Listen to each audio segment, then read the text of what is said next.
Hey Brick Bloggeteers, Will here, and today we're looking at a preview of an upcoming LEGO Ideas set 21372 La Katrina. Now this will retail for $139.99, which seems like a lot for a statue, but well, let's see. So they kept talking about the anatomical proportions. I didn't realize that meant this lady is tall. So from the base to the top of the hat, not including the feather, she stands about 16 inches tall. Throw in the feather, that adds another 2 inches. Now, she also looks amazing from every angle, which for how thin she actually is, that's pretty impressive.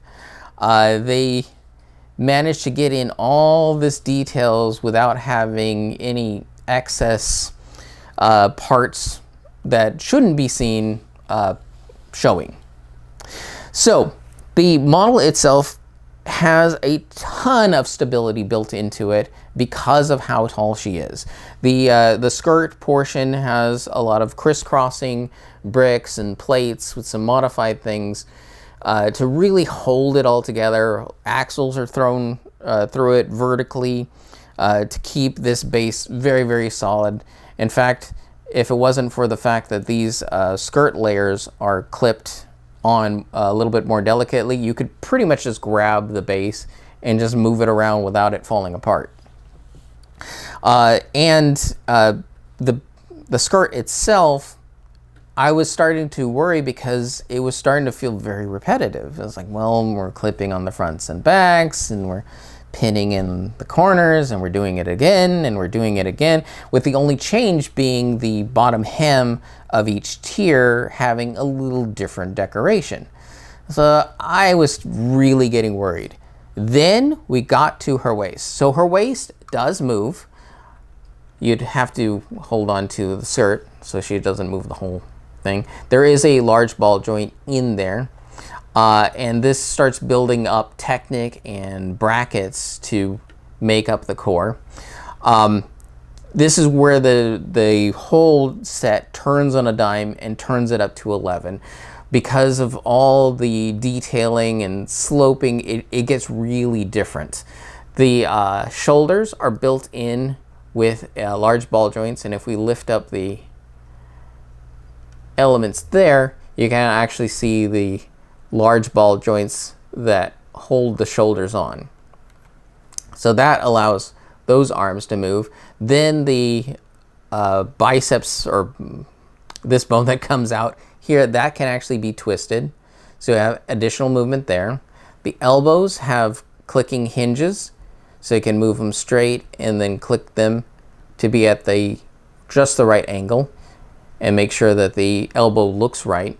And then at the wrist, you have a small ball joint to allow for a lot of range of movement.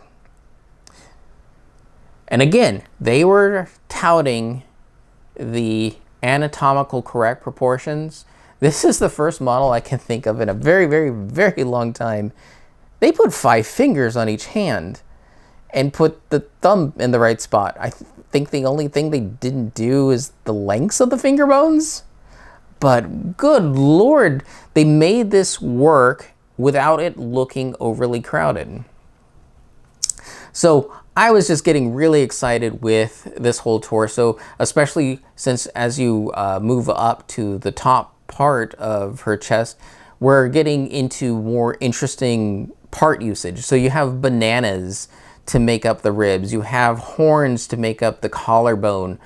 You have even a little section of the spine showing in the back. And this all adds up to more and more interesting part usage.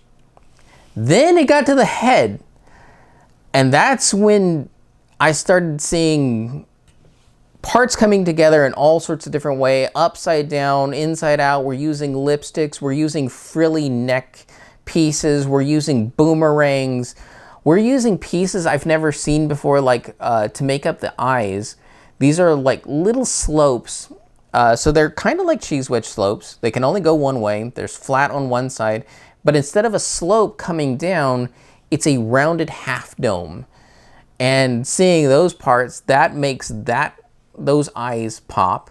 You're even putting in little earrings that have printing on the gold rounds to give extra detailing there. And you're even leaving a spot on the very top, so if you take off her hat, it still looks okay as a skeleton. Yeah, there's a tiny little hole up there that holds in the bar, but it even looks good without the hat. Now, I'm not going to take the hat off because that is the one thing I don't like about the model, is it's really hard to thread that into the clip because the hat is attached to a tiny little ball joint. That is to allow you to have little more jaunty angles when it comes to how her hat is positioned. And you're going to need that because if you don't properly balance that, her hat can be a little too heavy for the neck joint, forcing her head a little bit down, and you can't really do much with it. It'll just fall back down.